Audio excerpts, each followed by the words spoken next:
Hello and welcome to the Avrum Rosensweig Show. Welcome to one of the internet's best podcasts, where we dive deep into the lives of the extraordinary and fascinating people who leave an indelible mark on our world. Join us as we explore their captivating stories, remarkable achievements, and unique perspectives that shape history and inspire generations. Get ready to embark on a journey through the lives of inspiring people unlike any other.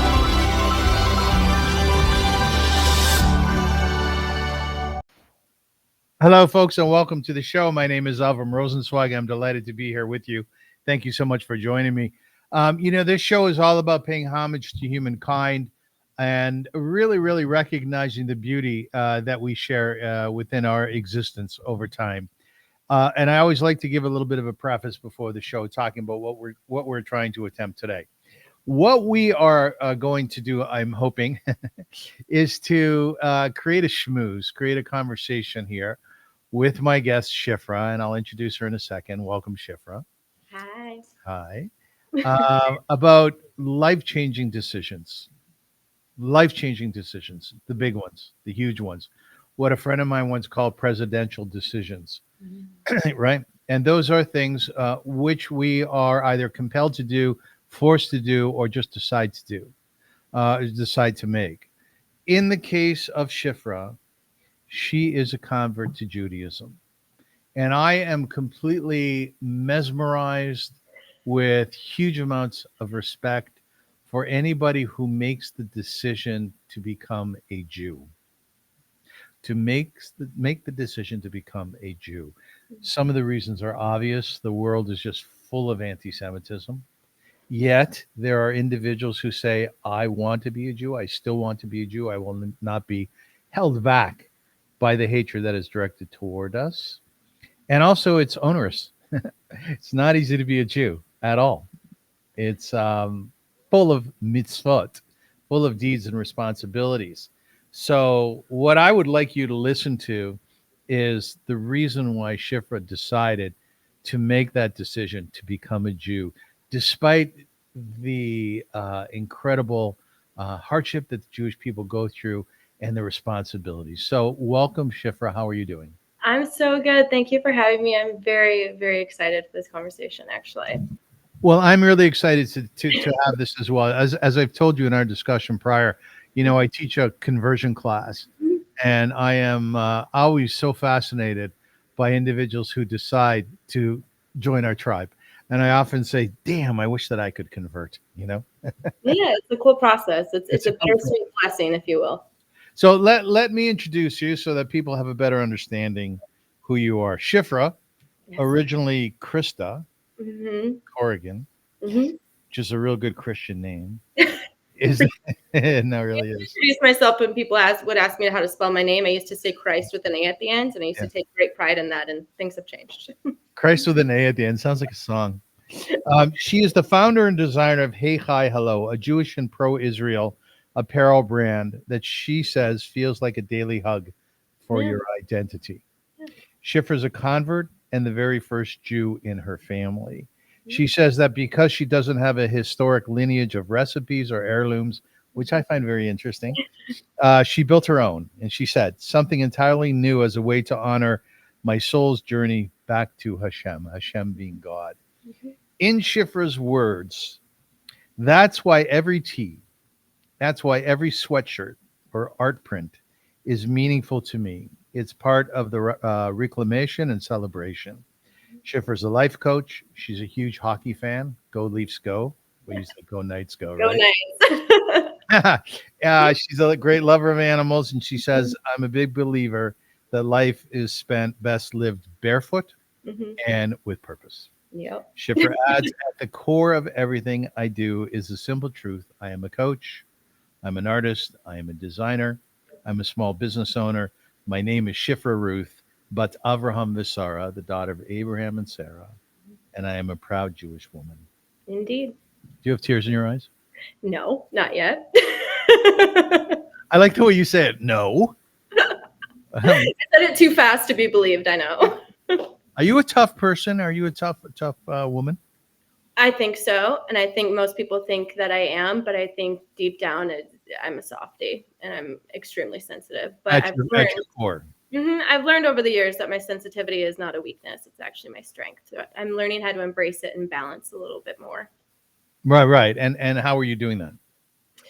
A lot of inner work, honestly, and discernment, and recognizing that, not everybody gets access to you. Honestly, I've become the queen of boundaries, if you will, for better or for worse, kind of still learning how to have some healthy boundaries one way or the other, right? But not everybody gets access to me anymore the way that they used to. And that's made a world of difference. I've lived my life for the last 2 years on Do Not Disturb with like 5 people getting through. And it's been the best decision I've ever made in my whole life. Yeah. So walk me through that, Shifra, because I remember too, when I was younger, everything was yes. I always had to say yes to everybody. And I felt as though I had to repair the world and fix everybody. And I actually thought that I could fix people, which was absurd because I couldn't. I tried. Right. Did you try so hard though? Yeah. I thought I know what's wrong with you. And in fact, I can even read your thoughts. Mm-hmm. I can fix that if you let me. I can fix that. Yeah. Lose myself in the process, of course. But hey, if it fixes you, then albeit, And it rarely ends well. Oh, not for me anyways, the fixer. Like Shifra, where I met you was on TikTok. And I watched some of your videos. Yeah. And I was really excited. Excuse me. I was very excited about your toughness and sometimes your brashness, but along with that, a great sense of peace. You would speak to the anti-Semites, but like the ardent ones, the tough ones, right? Hitler should have finished the job. Those types of anti-Semites. And you would say so gently to them, oh, you're totally missing the story, And I was taken not only by your narrative, which was very well thought out, but also in the way that you address people, in the way that you gave over your message. What's your strategy as a new Jew, if you will, to combat anti-Semitism, but do it in such a gentle, loving way? Honestly, for me, I'd say my strategy is just showing up and just taking up space. And that comes from personal growth as well as I came from a long line. I think I spent the entirety of my 20s proving to other people who I am, proving my worth, proving why I should be in a certain space. And now I just show up as, no, I am worthy to be in this space because I exist. And I'm worthy to live my life as a Jew out in the world just because I exist. And I don't have to prove anything to you. So when you remarked on how I respond to vile anti-Semites, I'm not here to, and I'll throw some facts out or what have you, but I don't have to prove the truth to you. It's up to you whether you want to accept it or not. So I'm not going to bend over backwards or lose sleep or brain space or time in my day to lay out the facts for you and try to shove them down your throat. You get to decide whether you want to believe them or not. The facts don't change though. And something that I've been seeing so much on social media on my little corner of the internet lately is you guys are all using the same talking points. Like, well, yeah, because it's the truth. I don't need to spin our narrative as the Jewish people and our, as the history of Israel goes. I don't need to spin the narrative because it's just the truth. So you're going to hear the same thing over and over again. So I don't put a lot of weight on what other people think of me as a Jew or as a person. And so that's why I'm easily kind of able to be more lighthearted about it and serious stuff. Obviously, my DMs are a dumpster fire. But to be able to just be like, no, you know what? I'm still going to show up and I'm not going to let you dictate my mood or my worthiness to be in the same room as you.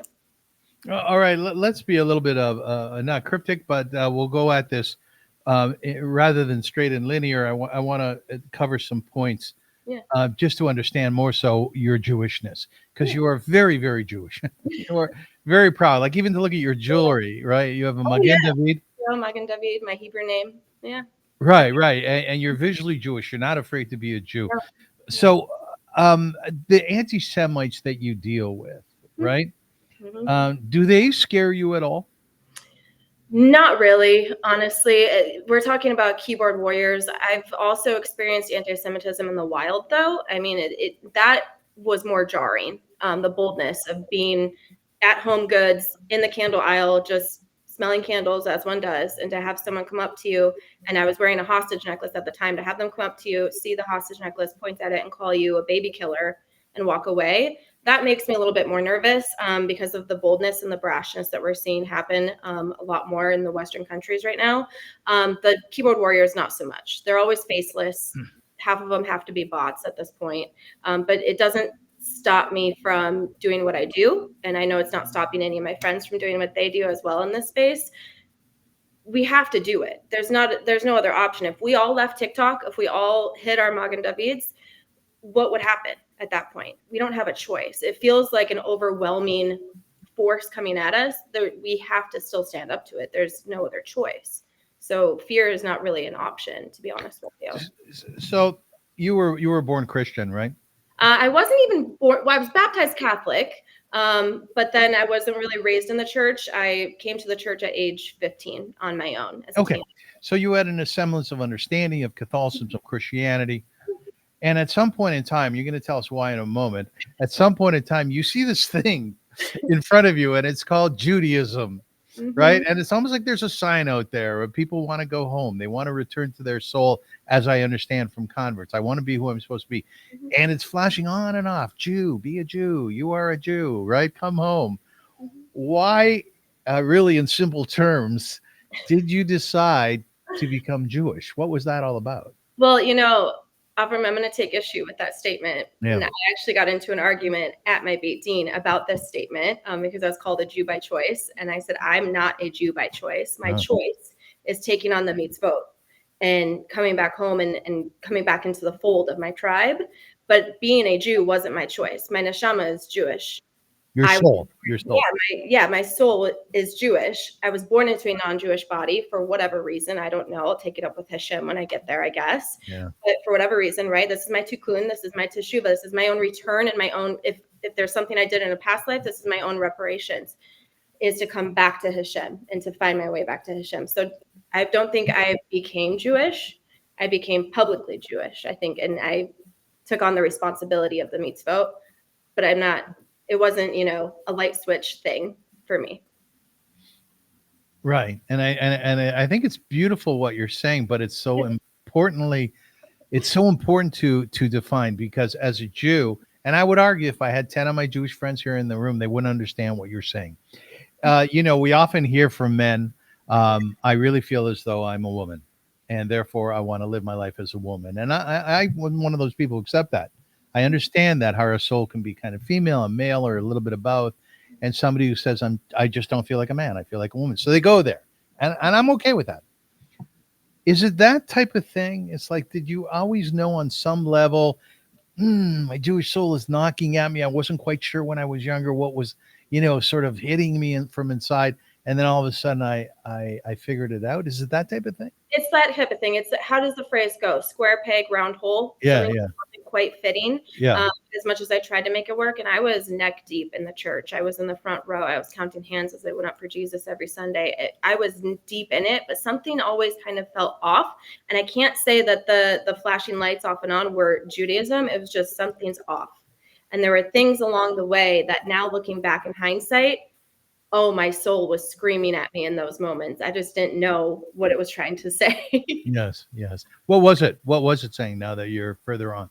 You're Jewish. Come home. Come home. There are a couple moments in my life, in particular, if I can share, that just were markers in my life. There were 3 in particular. And one of them is, as a young child, I'm talking 8, 9, 10 years old, my mom would take me to the library all the time, the public library, to get books, just like a lot of families do.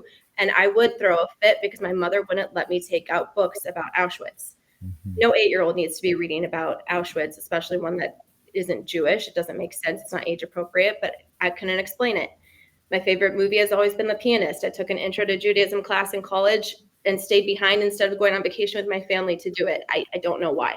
That professor that taught that class, I'm now taking one of his classes as an adult here in my hometown, which is very cool. And then there's, almost an out-of-body experience I had at the Holocaust Museum in DC that could not make any sense to me at the time. And I had a visceral reaction that I could not calm down from, but my soul just still didn't understand. And it wasn't until later on in my journey where I started kind of unraveling my beliefs that it started to become clear. The fog lifted a little bit and everything went, that's why.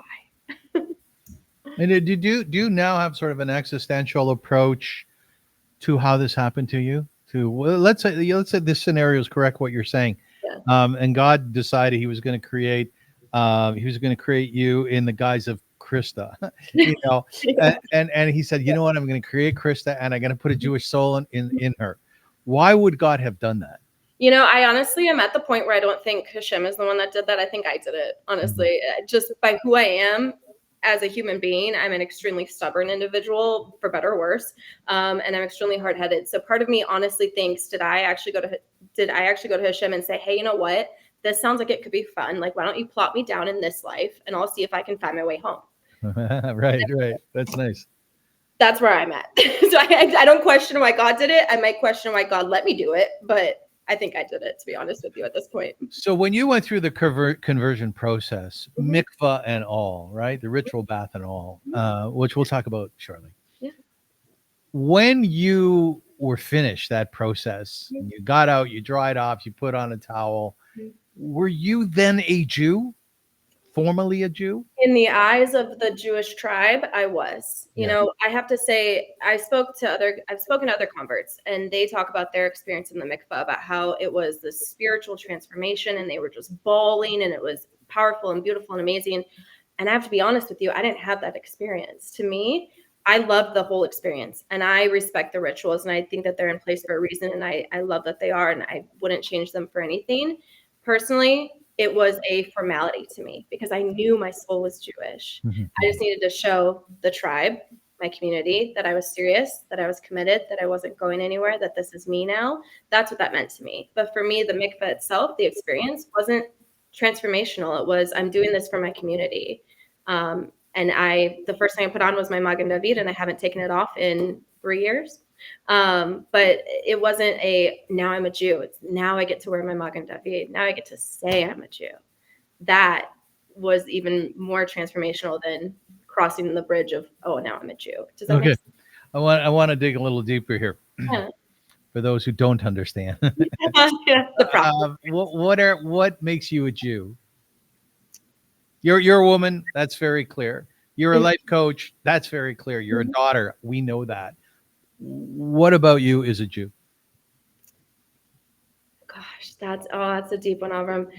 It's hard to answer because it goes down to every cell in your body just knowing that's who you are. And I think that's what makes converts so special, and why we go through this grueling process, and the ones who make it through. It's so special because it's a compelling. You made a comment at the beginning of, we make presidential decisions because we have to, or because we feel compelled to, or because we just can. And quite frankly, I think nobody makes a decision because they have to unless they're compelled to do it.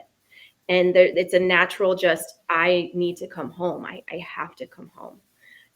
It's soul deep. I don't know how else to explain it if you don't have it.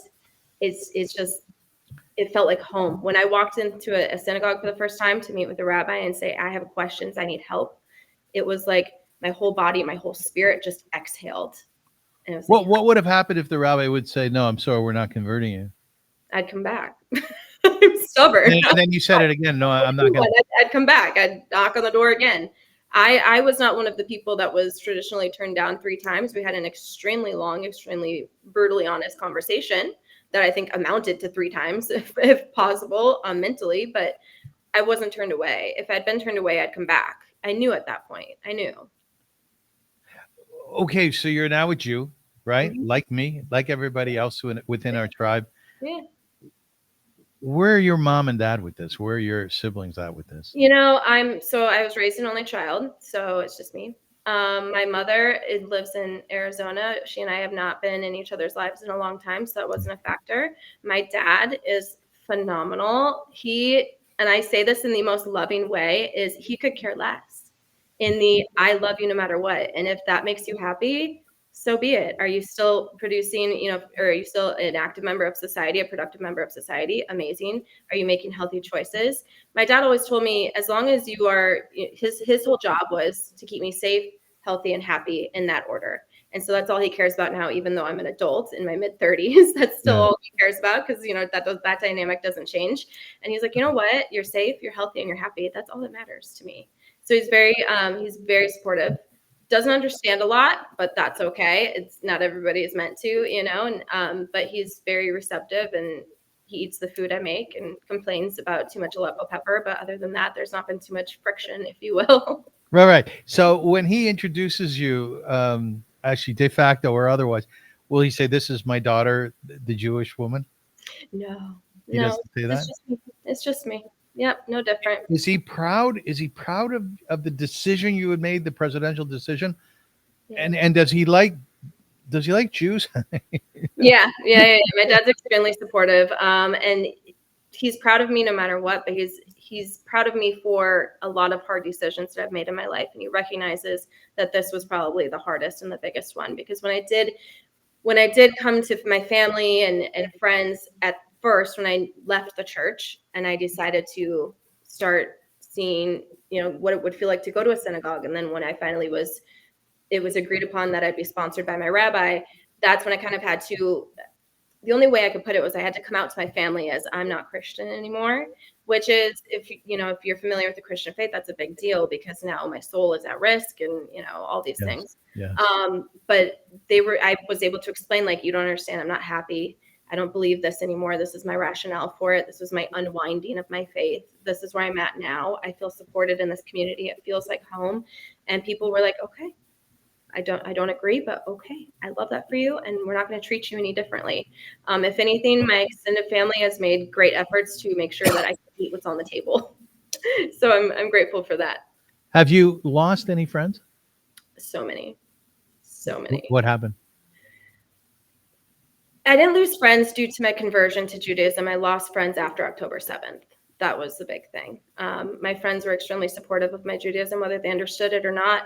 As I was going through it, after I went through it, they asked questions. They were totally fine with it. They're great with it. As long as I was happy, it was celebrated no differently than, you know, any other life milestone. But after October 7th, my priorities shifted in life. And I started voicing a lot more about how I felt about Israel and my Judaism and things like that. And Israel became an extremely polarizing issue.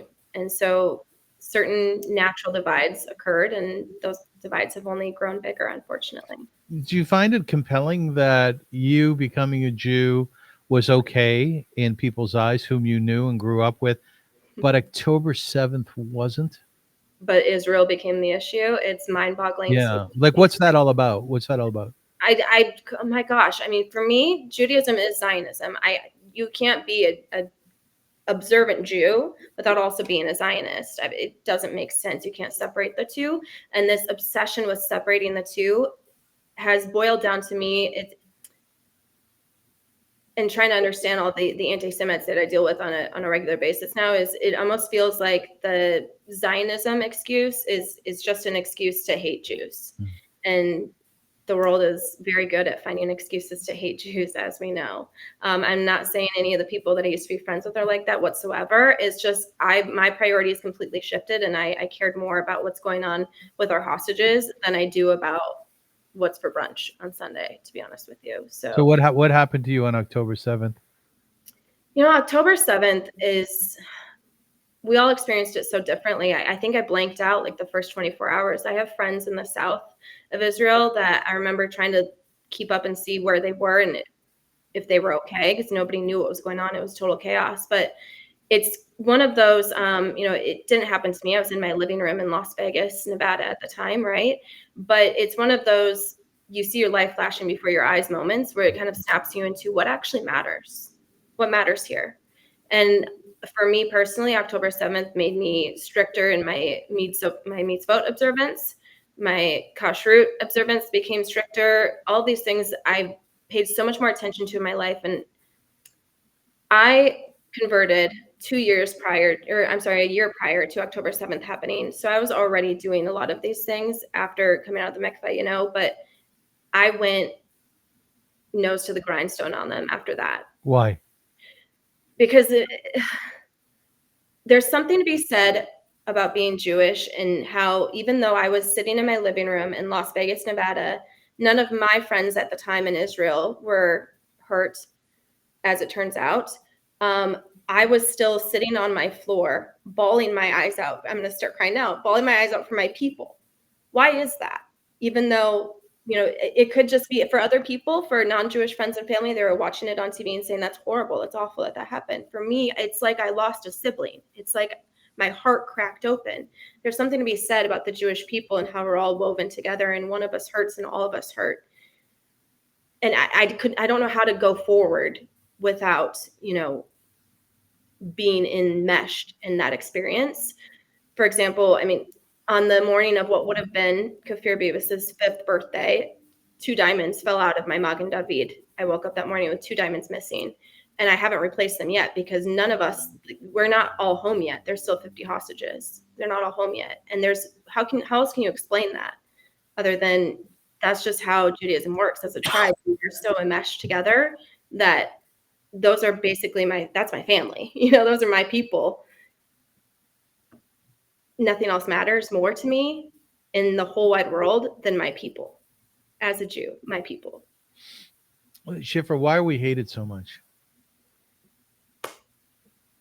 If I had the answer, could we fix it? I don't know. I mean, my gosh, there's so many different things that people say about why we're hated, but we didn't do anything to bring it on ourselves. So all we can do is show up as best as we can and, do our tikkun olam and be the best people that we can be. Why are we hated? I don't know, because how would it be our job to fix it anyways, right? Good answer. Yeah, we have the benefit of hearing from you, who is now on, if you will, the inside versus a little bit of the outside before. So your perspective is extraordinarily valuable to me and to many people, I'm sure. And I've asked a lot of Jewish and non-Jewish guests why we are hated so much. And the answers vary from jealousy to people just have a passion to hate. And for whatever reason, they direct it toward the Jewish people. I heard from one of my guests, Simon Mammon, whose husband is 48 years old, and he's been called up to fight in Israel 6 times since October 7th. 2 magnificent people. I said, Simon, why are the Jewish people hated so much? And her response is, she's a tough Moroccan lady. She said to me, I could care less. She said, I don't care. It's not my problem. She said, it's just a fact of life, but it doesn't matter. And I'm not going to spin my wheels and waste my brain space on trying to figure it out. Because again, if I do figure it out, if I have the magic answer, whose job is it to fix it? The person who hates me. It's not my job. Yeah. Wow. You have a wonderful spirit. You really do. No, you do. You have a great spirit. Well, what did you mean before when you said those who make it? Some people don't make it through conversion. Oh, it's a tough process. It's hard. What's so hard about it? You're second guessing everything about your entire life. For me personally, I was in the church for almost 20 years, 15, 20 years. Don't want to age myself too much. But I was in the church for so long, and I was taught that Christ was my whole entire identity. So once I stopped believing in hell, which forced me to ask myself, what point is Jesus then? And my unraveling, it was a slippery slope. Okay. But my identity, because of how I grew up in the church, was around Jesus. So I didn't know who I was outside of that.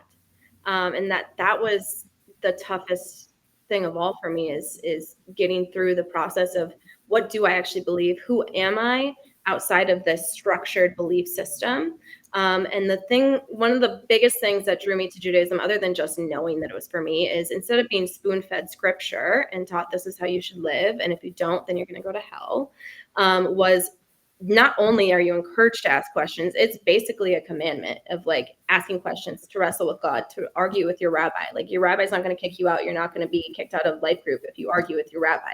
No. You're supposed to. And it's how we each get better. And neither of us is better or closer to HaShem because of it. So that was a big thing for me. A mitzvah, I want you to describe or define what a mitzvah is. And then I want you to tell me about a couple of your favorite mitzvot.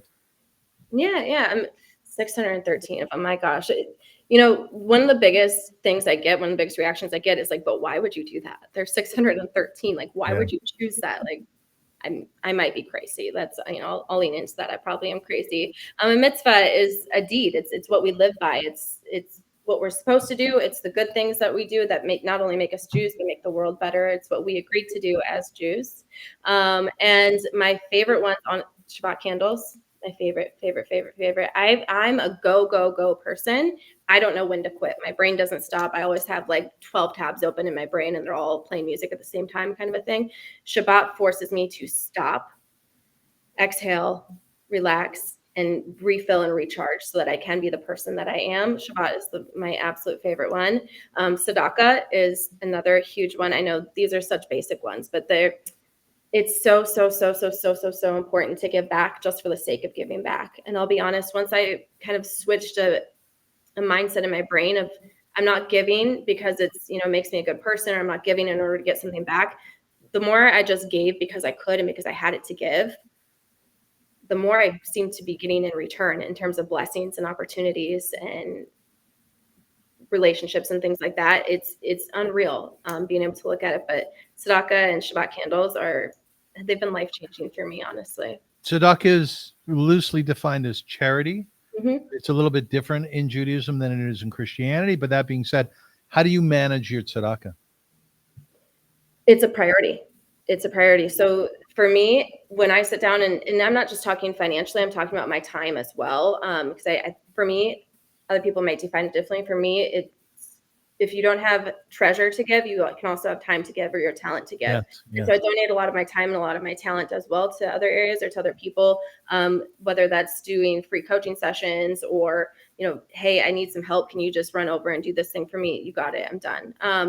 Because to me, community is the most important thing. And so tzedakah in all its forms is what keeps our community together. So it's a priority to me. So if I've, and I can check in with myself too. If something's not going right in my life, I can honestly look at like, okay, where am I going wrong? And it's usually because I haven't been giving to others in some way, shape, or form. And I'm like, that's what it is. I'm off. Right. I get all that. And it's beautiful what you're saying, because indeed, tzedakah, it's a responsibility of even the poor. Did you know that?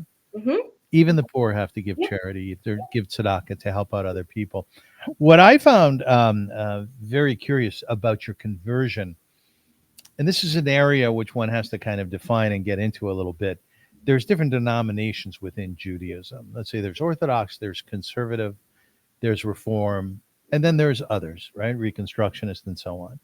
Orthodox would be the one that adheres mostly to halakha, Jewish law. And conservative a little bit less, then Reform a little bit less. You decided that you were going to convert according to the conservative denomination.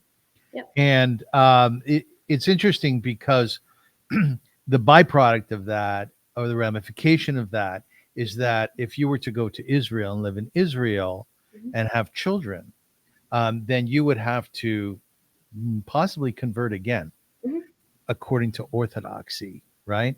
Yep. So why did you determine that conservative conversion was the best for you? What did you take out of that? For me, conservative was what was available to me at the time in terms of not just where I live, but just my lifestyle at the time. But the biggest thing for me is I was coming out of years and years of being in the church where the doctrine is what it is. And if you question it, then you're going against the doctrine. And so to me, I felt like I had spent years being told this is how you do it. And then that has to be done that way.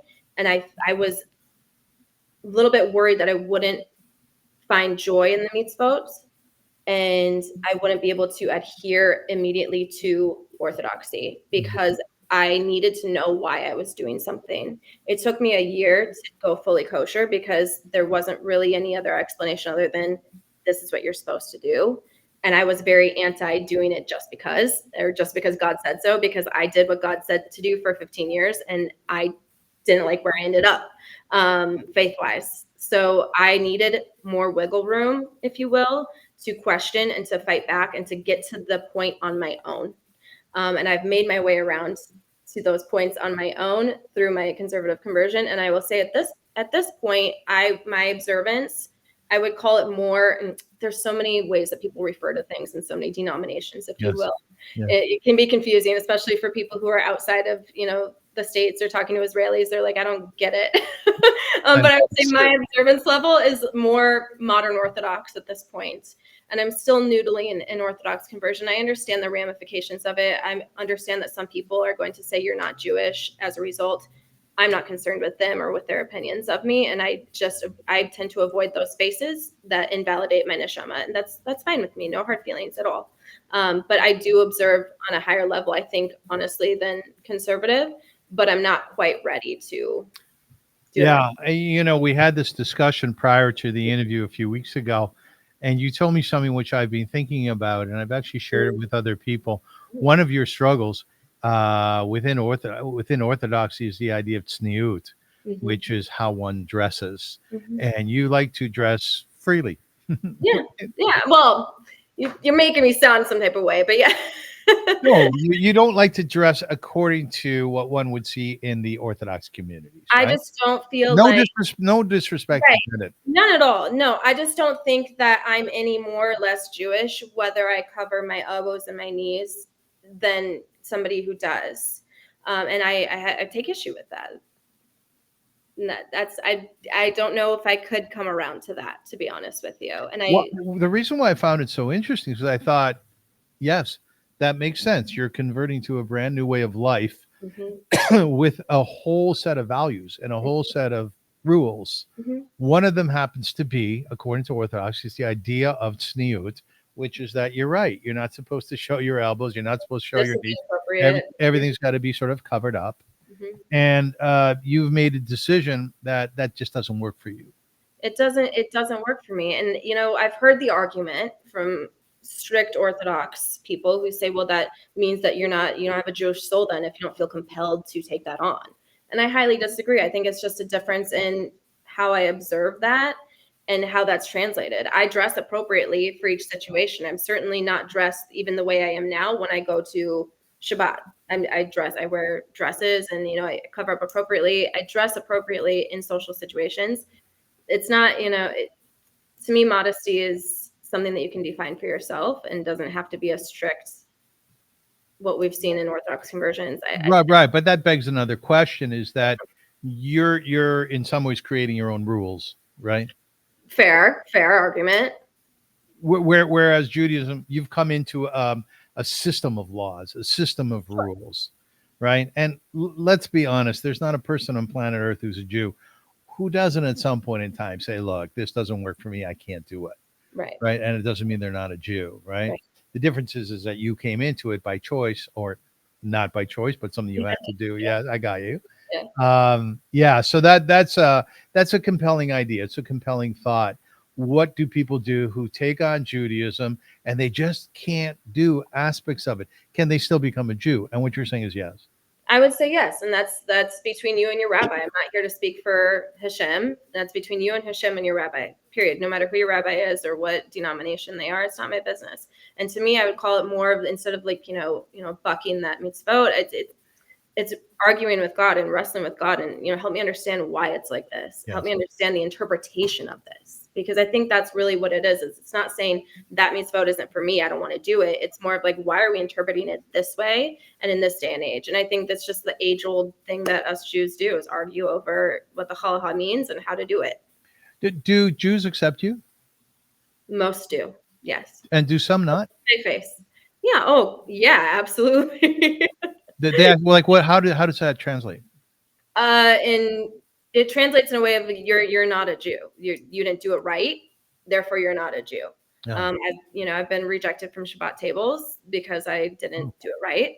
And I've been rejected by just people on the internet who are like, you didn't do it right. Like, okay, thanks for your opinion. Bye. Yeah, I was going to say, how do you deal with that? It depends on where it comes from. From other peers, just random people. I don't care. You're another person. You can take that up with HaShem, or once you get home, HaShem will take that up with you. Not my problem. I experienced a rejection from Chabad recently that stung a little bit more, because it's when a rabbi says, I can't have you at my Shabbat table because you didn't do it right. That stung. That stung, and it took a little while. I had some imposter syndrome there for a few months, to be honest with you, and I didn't light Shabbat candles for a little bit because I was like, well, why am I doing this? And then I kind of just realized after a little bit of time, I let myself wallow a little too long. And I was like, you know who you are. You know who you are. HaShem knows who you are. Nobody on planet Earth can tell you who you are not. Get up, move along. It's just one of those, I got sick of my own crap. I got sick of my own wallowing, you know, it wasn't fun anymore. And so it was just me picking myself up by the bootstraps and moving along. It's kind of an interesting aspect of your personality, by the way. You sound like my mother. All right. You know, pull up your bootstraps, young man. You've wallowed enough. You've wallowed enough, right? Point, you know, you can have a little bit, but at some point, what are you going to do? You're going to do that the rest of your life? No, it's great. No, it's great. There is a really a fascinating twist to becoming a Jew. Hmm.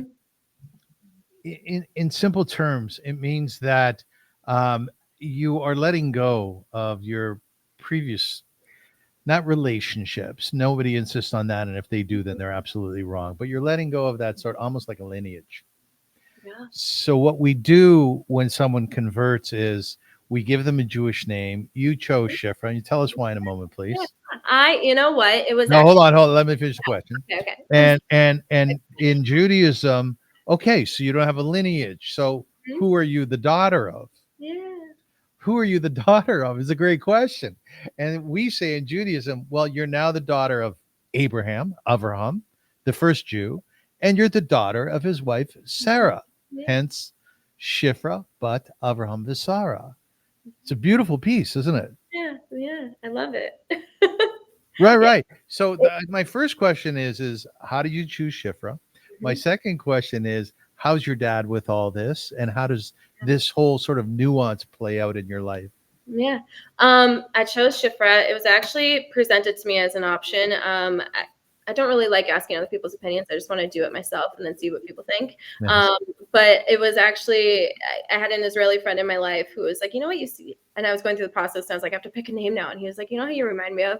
He said Shifra. And I was like, I've never even heard that name. You know, I was expecting Sarah, Rebecca, Leah, you know, and no, I went back, understood the story from Exodus of who Shifra was, and Shifra being one of the, what's the word I'm looking for? I'm blanking out right now. I'm so sorry. Midwives. Thank you. One of the midwives who rejected Pharaoh's ruling on saying, you know, you're supposed to let me know when a baby boy is born because they're going to destroy that baby boy. And Shifra and her comrade Pua said, mm-mm, and they looked the other way.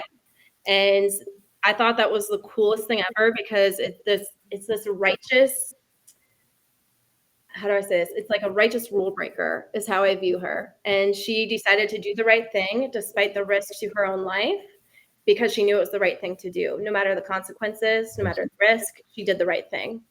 And I thought that was really awesome. And so I wanted to be just like her. And so during my Beit Din, it was funny though, because my rabbi was like, are you sure you don't like the name Pua? It's a beautiful name. No. I'm good. Thank you. No. Or if you were a man, Nebuchadnezzar or something, you know. Yeah. No. Yeah. Yeah. And in terms of my name, I mean, it's been a big thing because I will say for the last few years, it's kind of felt like I've lived a split life. You made a solid point that when you come out of the mikvah, you've transitioned your life in more ways than one, and you kind of split off from where you came from.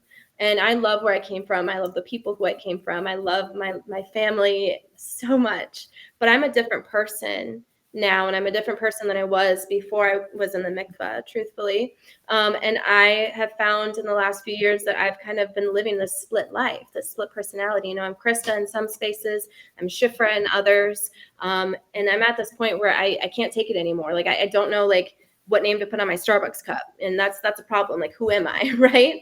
And ultimately, I've found myself introducing myself as Shifra in not just Jewish spaces, but, you know, anywhere else. You know, if I'm going to get a coffee, I'll put my name down as Shifra. And it feels so much better. It's just like it felt when I was walking into a synagogue for the first time and my whole spirit just exhaled.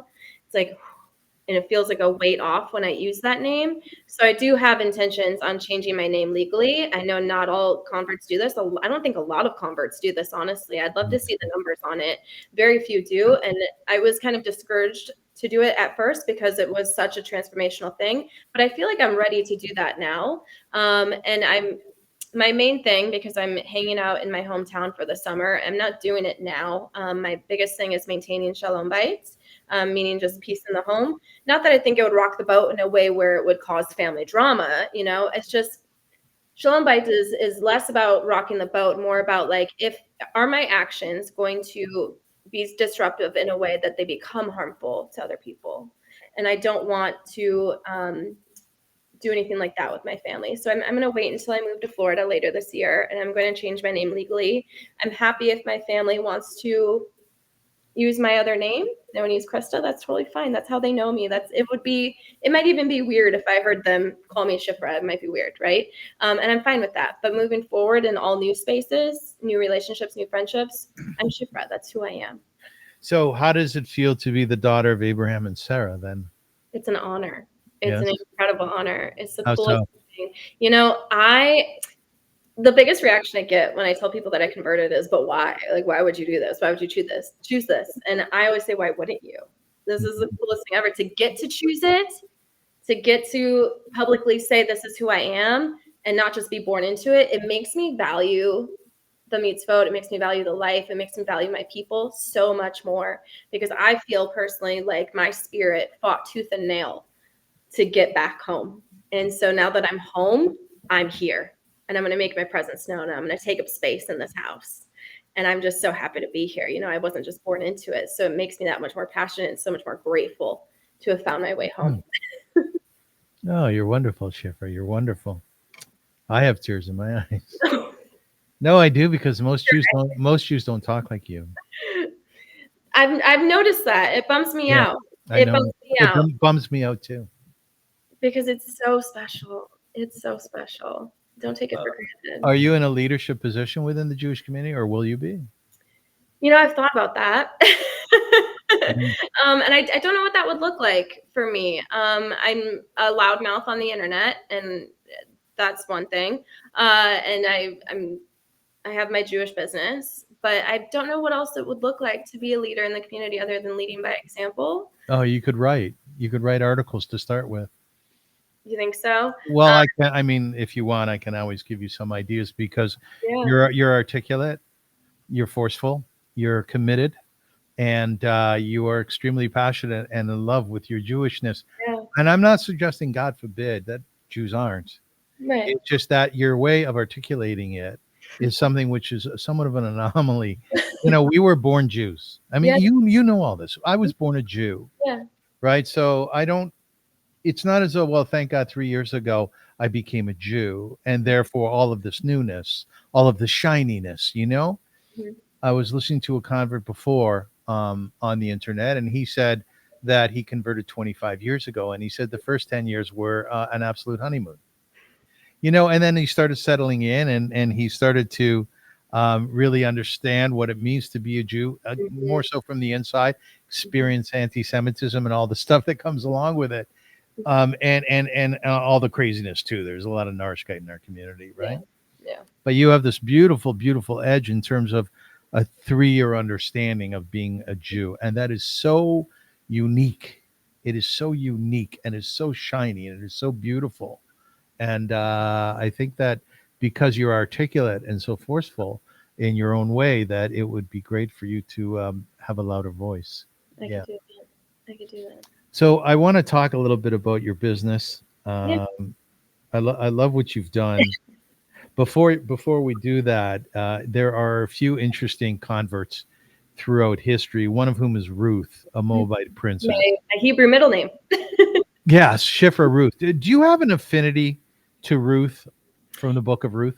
You know what I love about Ruth, and I didn't choose it as my middle name because she's the first convert. That would be a classic reason. I chose it because of her decision that she made, right? So when her husband died, she could have gone back to where she came from, because who else was going to take care of her? She looked at Naomi and said, I'm not going anywhere. Like, this is my home. These are my people. You're my person. We're going to move forward. And then she did what it took to take care of her and Naomi, and she was blessed tenfold for that. Yes. So again, it's kind of like Shifra. Shifra did the right thing despite the risk, despite the consequences. Ruth did the right thing despite the risk to her own life and what the bleak reality that she was facing. By doing that, she did what she felt like was the right thing, and God rewarded her. We're told that our name reflects our character. Mm-hmm. So my name is Avraham Yitzchak. right? And Avraham means leader of all nations. Mhm. I started a nonprofit. I've done a lot of leadership stuff in the community. But essentially, that point of view means that God knew what my character was going to be. And therefore, my parents somehow, maybe Ruach HaKodesh through the Mhm. divine spirit decided they're going to give me that name. Mhm. But you chose your name, Shifra Ruth, Yeah. No knowing your character, Yeah. I right? think it made it easier, honestly, because I was like, well, who am I? And found people that were like that. And I didn't find anybody else. I was Googling. I mean, you know how people who are expecting a baby will get baby books and just pour through names. I was going through names and I was like, I'm so overwhelmed. How am I supposed to pick one? And for somebody who knows me said, hey, you sound like Shifra. I was like, okay, I'll look into it. Yeah. That was me. That's me. And it's such a benefit of being able to choose your name. It's It's one of the fun parts. It's one of the, conversion is bittersweet. Would I have loved to have been born a Jew? Of course. But it's sweet in the sense that I get to make all these other decisions for myself and I get to follow the traditions that I choose. So when I converted, I was converting for myself. I wasn't converting, to get married. I wasn't converting because I had a partner that was Jewish or a family that was Jewish. Nothing. It was for me. So I got to decide what traditions I followed. So I wait 6 hours after eating meat before I eat dairy, and I daven out of a Sephardic store. That's my choice because I'm the only one that got to do that, right? So that's the fun of it, and you get to pick your own name. It's the sweet. I so want to convert. I can't tell you. So Ruth is one great convert throughout history. Sammy Davis Jr. Yeah. 1925 to 1990. Elizabeth Taylor was a convert. Do you know about that? I did, yeah. British Her American. husband was Jewish, right? Who's that? Her husband was Jewish. Yeah, her husband was Michael Todd. By the way, as a convert, do you look to find out, who else converted? Is that a big deal? Not really. It's always just fun when you find out, but it's not. But you have converted friends. I have friends who've converted. Yeah. Yeah. But yes, that's what I'm saying. Yeah. Is there an affinity there or just happenstance? Happenstance. But it's kind of like when you meet another Jew out in the wild and you're like, oh, you're Jewish too. It's like right. When you're like, you converted too. That's my point. Exactly.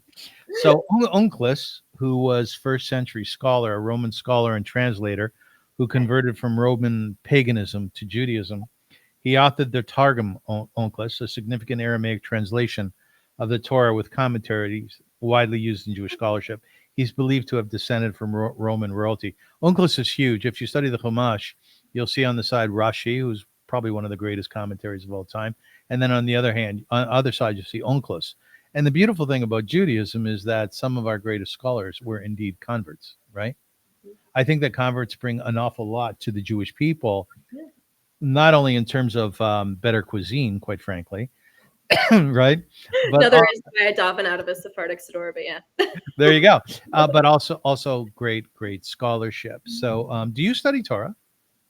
I'm doing it more by your encouragement, honestly. And I think once you get out of the conversion bubble where you're highly supervised, it's kind of a free for all. And you take the training wheels off and you're like, what am I doing now? What am I doing? Yes. And so it's something that fell off a little bit for me, and I'm learning how to get back on. And I'm taking some Torah classes now with my old professor, my Intro to Judaism professor, who I had that class last week. I walked in, he recognized me, and he called me Christa. He said, "Your name is Christa. You took my class, January of 2008." And I said, how do you remember that? He goes, I remember all my students. And I said, "You're one of the reasons why I'm Jewish now." Oh, you told them that? Yeah, he started crying. I started crying. The whole class started crying. But it was one of the coolest things. So he's teaching a class right now, talking about prophecy and the disruption in society and what prophecy does. And that's been really cool. But that's something that I personally would like to start getting back into for myself. I read a lot of Jewish history. That's kind of my thing is specifically Holocaust history. And so that's kind of where my brain always goes and all the books that are on my shelf. And so you've encouraged me, though, to take on more Torah. I teach at a conversion class, and the vast majority of people in it do not study Torah. And I said, I love you guys so much. I embrace you. I'm so respectful of what you're doing. But you're missing out on the biggest piece here. Mm-hmm. Yeah. Torah is fascinating. It's beautiful. It's a gem. It is. It's a diamond, and not in the rough. It's generational. Like, because you have a very good mind, you have a great way of thinking, you could bring so much to Torah. You know what I mean? Torah is forever. It's continual. It's not finite. It's infinite. It keeps on going. Why? Because we all have different characters. We all have different ways of thinking. That's the beauty of Torah, and you're allowed to ask questions, as you said. Right? Argue. Got to start learning Torah, dear. Okay, I want to know about your business. It's called Hey Hi Hello, and it's a really interesting genesis to it. Why did you start it?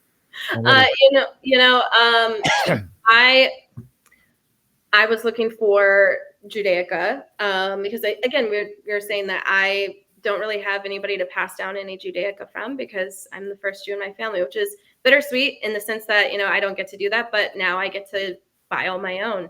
But looking at the way things were designed in terms of like t-shirts and sweatshirts and like pro-Israel and pro-Jewish stuff, I just didn't like what I saw, to be honest with you. It didn't suit the current trends.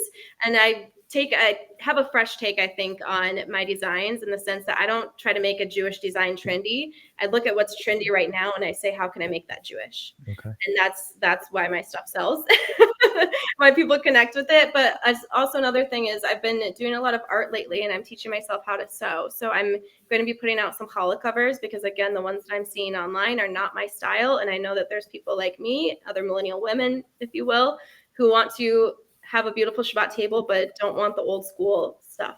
And so I, again, pride myself in making those things beautiful. And one of the things that was asked at my Beit Din was, how are people going to know that you have a Jewish home? How are you going to have a Jewish home? Are you going to have mezuzahs up? Are you going to have, Jewish books on your bookshelf? Are you going to keep a kosher kitchen? What's that going to look like?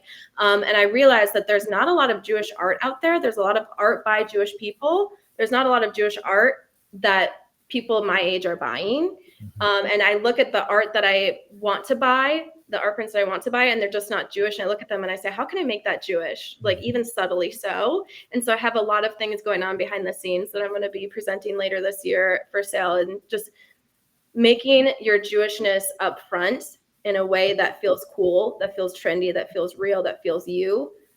That was missing for me. So if it was missing for me, it's got to be missing for some other people. And that's me putting my voice into the world. Right. So you said you're designing stuff that feels like a daily hug for your identity. Can you, in words, describe to us one or two of your pieces that are trendy? Yeah.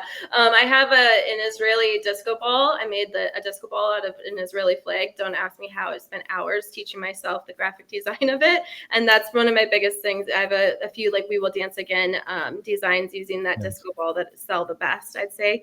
A lot of my stuff, I really didn't start doing this until after October 7th because I wanted to be more outward with my Jewishness. And again, I didn't like what I was seeing. So I designed my own. And a lot of the stuff that I make, I give 18% of sales in tzedakah because I don't want to. It's not about me. It's about us. So I've had people come to me through TikTok or what have you and say, "Hey, can you make a design incorporating this phrase or do something like this?" And like, let me see what I can make, because it's not just for me. It's not what I like. It's not what I think is going to sell. It's what other people want, because it's more of a community effort. I'm just the brains behind it, I guess. But it's been so much fun. It was supposed to be a little hobby, and then it kind of took off, and I'm a business owner now, I guess. That's a new title for me that I'm still learning how to, put on and wear with pride. But it's exciting. It's an exciting opportunity. Yeah. And I love the way you described to me what's great about being a business owner is that you can go down to the pool at 2 p.m. Yeah. Yes, you might work. Yeah, 12 hours later, I'll be working at 2 a.m. Right. But I will take that over, working for somebody else's dream any day. Tell me, Shifra Ruth, what is Judaism? You're a great animal lover. What does Judaism say about animals? Great question. I thought so. Yes. Are you quizzing me? Or are you asking? A little bit. I'm quizzing you. Yes.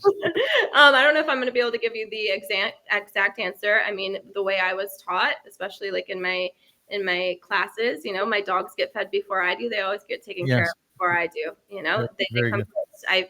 I have 2 dogs and I have 2 cats, and so it's a lot. I'm a lot, I know. But they come first before anything else. They're vulnerable to me. I chose to take care of them. That's my responsibility to them. That's part of my tikkun olam, and so they come first before anything. And that to me is a Jewish trait, period. What do you love about animals? What makes you an animal lover? Because have you ever had to leave a dog the whole entire day alone. Yes. You open the door and they're there at the door to greet you, and they're so excited to see you. And even though you were gone all day, they love you no matter what. Their love is unconditional. And they're so vulnerable. They have no reason for their love to be unconditional, but it is. And it almost like teaches you how to love and how to live. My dog pops out of bed every single day, stoked to be alive. Like she is ready to go to hit the road for a walk. And I'm not a morning person, but that girl teaches me how to live. Yes. Yes.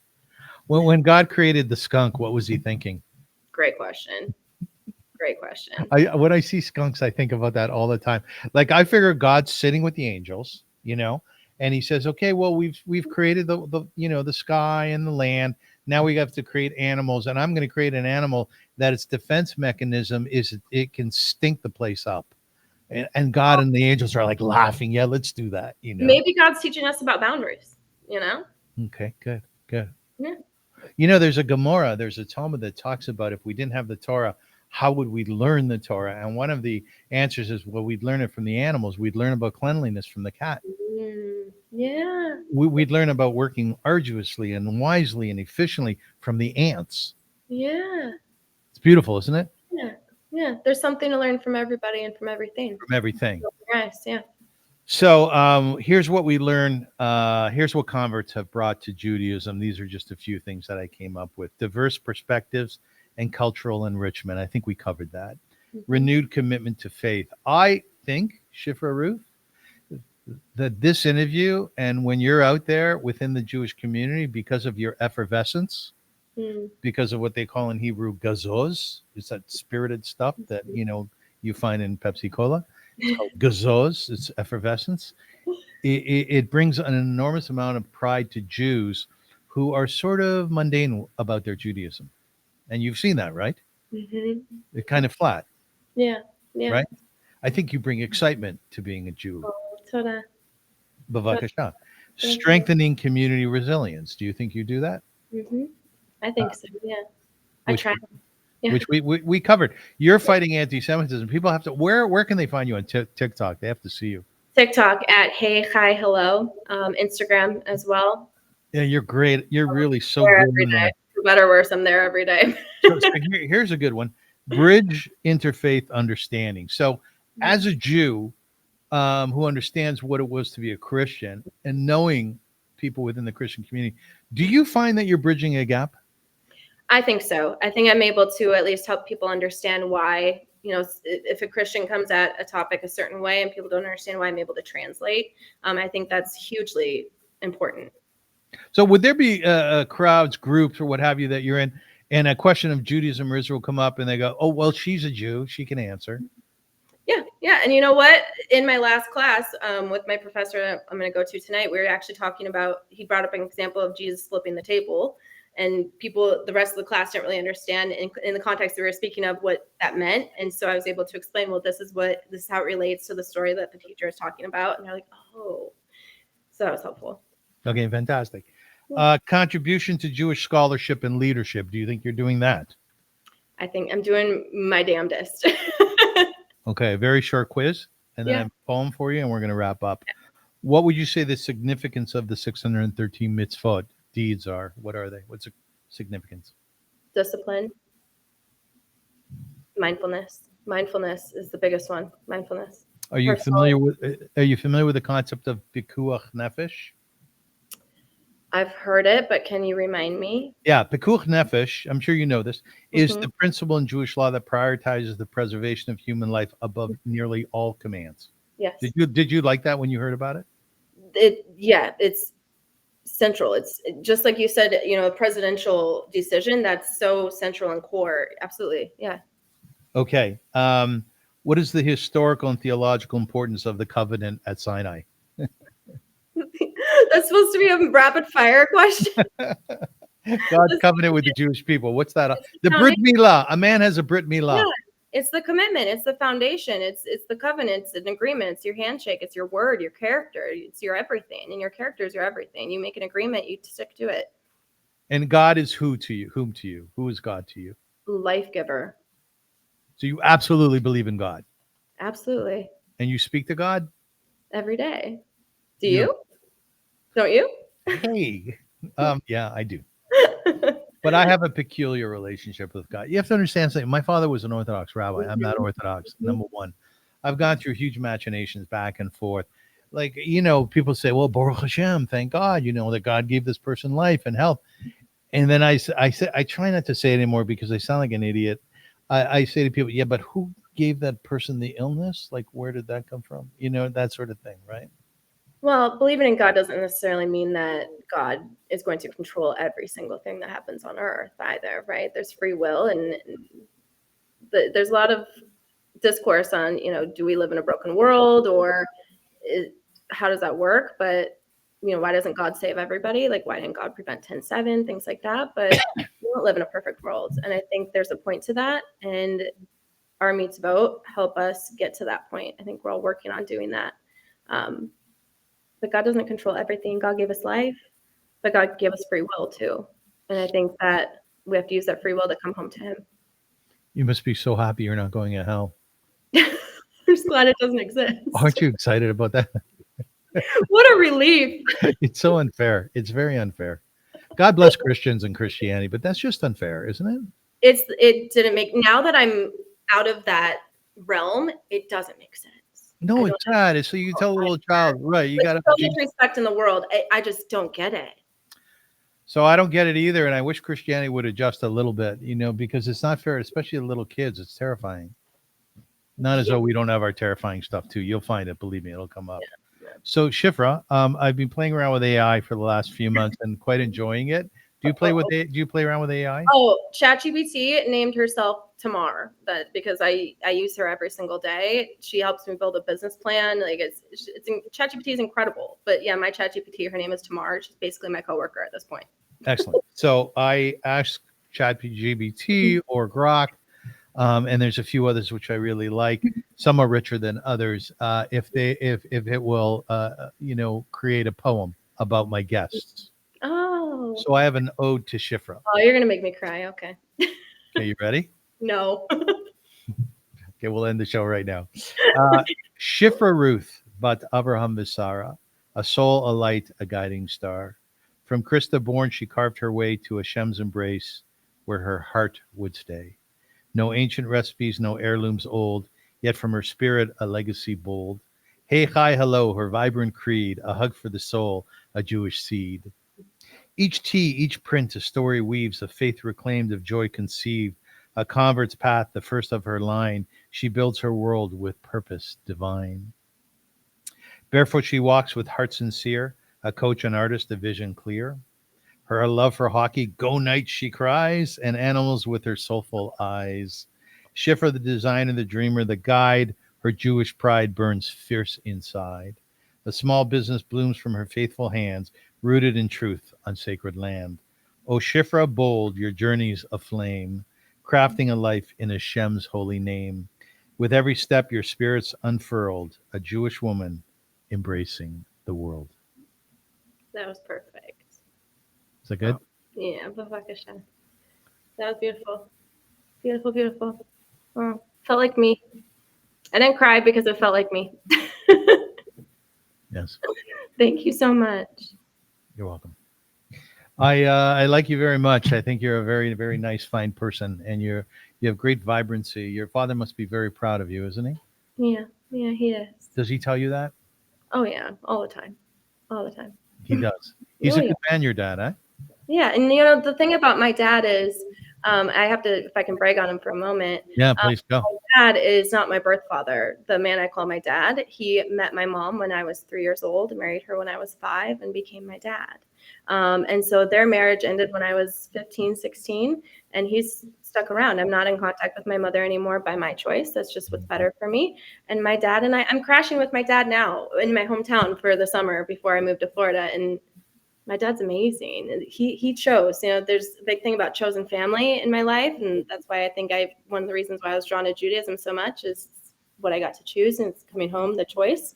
My dad chose me, and it just made sense, What's really compelling about your life as well? Honestly, your life is so much all about choices. Mm-hmm. Choice to be a Jew, choice who your dad is, right? Choice not to be with your mom, right? You've made major presidential decisions. Yeah. Some, not all of them good, but most of them. Kolakavo to you. Good for you. Ladies and gentlemen, as I said at the beginning of this podcast, making huge decisions in life is so difficult, and I'm definitely not the best role model for that, but I have made some, and I try my best. And as you said, some are great and some are not so great. But when you are called upon to do so, I think the best way to do very often, certainly when it comes to a spiritual place, it's to look inside and to see where the light shines, to see where you are at home. Shifra, I think one of the most compelling things about our discussions and our interview is that it's the idea that you are home, that you came home. And you said a beautiful thing. You said you went through the mikvah, you met with the rabbis, and your soul just exhaled. Right, which is a classic concept today about breathing. You know, they say that God is the breath within every breath. Have you ever heard that? Life giver. God, yes. Yeah. And you experienced that because you allowed it to happen. So what would be your best advice to my viewers and to my listeners about these major decisions in life? What's the best way to go about them? Best way to go about them, calm your nervous system. I'm a manifestation and mindset coach, and the biggest thing that I do first is make sure that you have tools in your toolbox to calm your nervous system. You can't use discernment. You can't make big decisions if you are in panic mode. If your body is in panic mode, you have got to calm your nervous system however you can. Exhale and then think. Do not act. But a calm nervous system is the biggest sign of a successful life. No matter how else you measure success, to me, a calm nervous system is success. So calm your nervous system. That's when your discernment and your rational mind kicks in, and then you can make big decisions about your life. Okay, excellent. And finally, if there is someone watching this interview with you, Shifra Ruth, and they have actually thought or considered becoming a Jew, what's the fundamental thing they should know? It's going to be the hardest thing you ever do, honestly. And it's going to be the best thing you ever do. If you really feel called to it, then it's for you. If that seed is in your brain and you're thinking about it, you're ruminating on it, you're Jewish. That's your soul screaming out to you, because not everybody, very few people get that inkling of, what if this is for me? Very few people. And it doesn't come out of nowhere. So it was planted there beforehand. Follow it. See where it leads you. You'll know. Where can people find you? Instagram and TikTok at Hey Hi Hello. Also City Lights 11 if you want to follow some manifestation stuff. But TikTok and Instagram, I'm there every day. DMs are open. Be nice. There's too many mean ones. Be nice. Yes, be nice. You did a really good job. Thank you so much for doing this. Appreciate it so much. This has been so fun. And somebody needs to interview you, by the way. Somebody needs to do to you what you're doing with me right now, because you have an incredible story too, by the way. I'm a closed book. No, I've been interviewed. You can find interviews with me. I'm at the point in life where I'm so much more fascinated by other people that's me, because I know what my voice is. You know how that is. You know what you have, but if other people can learn from me, that's great. I was in Montreal for the weekend. It was my great nephew's bar mitzvah, and I like nothing more than sitting on a bench next to somebody. Oh, excuse me, would you mind if I sit here? And starting to talk to them and learning about them, and think to myself, there's 8.5 billion people in the world. I just met one of them. And I am so taken, like you and I, we don't know each other. We've only talked twice. But I am so taken by the fact that, I just got to know one of the 8.5 billion people a little bit more in this world. And I take a lot out of that. A lot of how I grow is by hearing about other people's experiences, right? Because I had a hard time. Biographies. That's it. Biographies on autobiographies, because I want to hear how other people have lived. Right, exactly. I had a really hard time when I was a kid connecting with myself, right? And various reasons for that. But as I grew, I started to watch other people and listen to other people and wonder about other people. And I would delve very deeply into who people are. And hence me being a podcaster today and an interviewer, because I learned from it and I developed it. And I find that we're tapestries of so many other people. Do you feel that way? Yeah, we're made up of everything that ever happened to us and all the people we've ever met. That's the reason why the matbucha recipe I make, it belongs to an ex's mom. You know, the songs I listen to are because somebody else recommended them to me 5 years ago. We're a compilation of everybody we've ever met in our whole life, and there's Very something good. really beautiful about that. Very good. Ladies and gentlemen, thank you once again for listening and for watching. I'm really grateful that you do. I would ask you please to subscribe to the channel. If you would like to know more about the Avrum Rosensweig on YouTube, on Spotify, on all the major social media outlets, please feel free to be in touch with me, avrum.rosensweig@gmail.com. Or if you have a great idea for an interview, I'm always open to those. I would like to thank my guest today, Shifra Ruth, and say, really, I think you did a terrific job. You shine. You do shine. You really are have fire. Would you say that? What's that? Just trying to be me. That's all. You're good. You do a good job of being you. Yeshikoach. You. All right, folks. Zeigezint. Do you know what that means? Zeigezint. Mm. It's Yiddish, and it means be healthy, go in good health. I like that. Yeah, it's a lovely thing. Anyways, until we meet again, grateful for you being here, and it was a great show. So thank you so much. Thank you so much. Yalla bye.